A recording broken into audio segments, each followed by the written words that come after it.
Hey guys, it's David. Welcome back for the red wine tasting trio.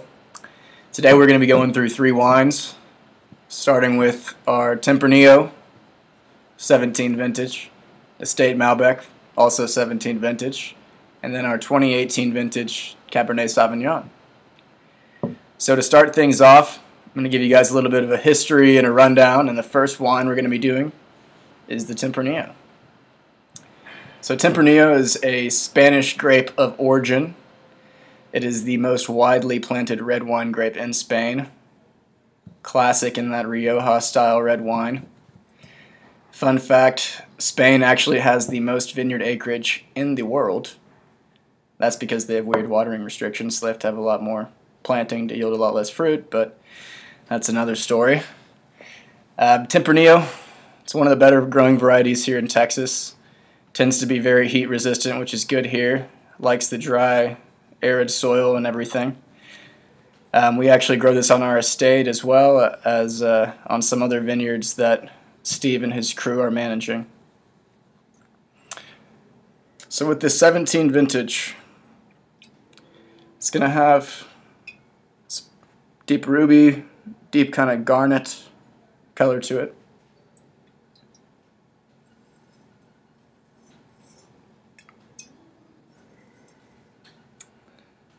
And first impressions on the nose, it's got kind of a nice rusticity to it, almost like a cigar box, tobacco-y kind of scent, but also a subtle red fruit, kind of strawberry.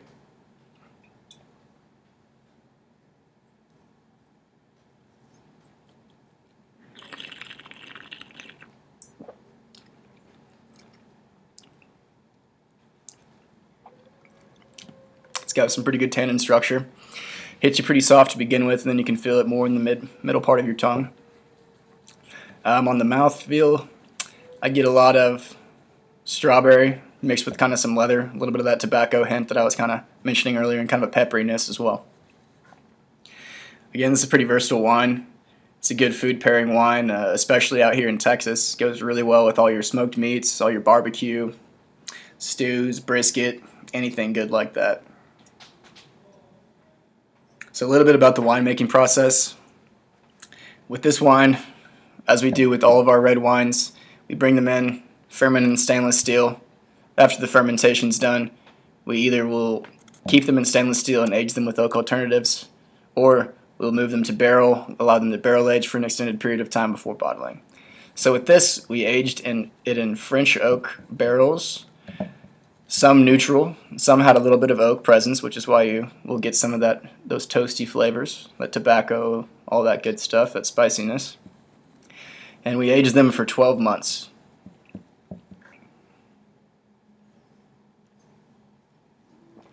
Yeah, very good. So, yeah, this is one of our more popular and better selling wines. We love it. It's fun. I like messing with it in the vineyard here on the estate as well. So we're looking forward to the 19 vintage being released, and we just had the 18 actually released in a wine club. So I think Tempranillo is a big star for Texas, and I hope you guys enjoyed the tasting and going through this and learning a little bit of the history. And I will see you guys on the next video, which will be for the Malbec.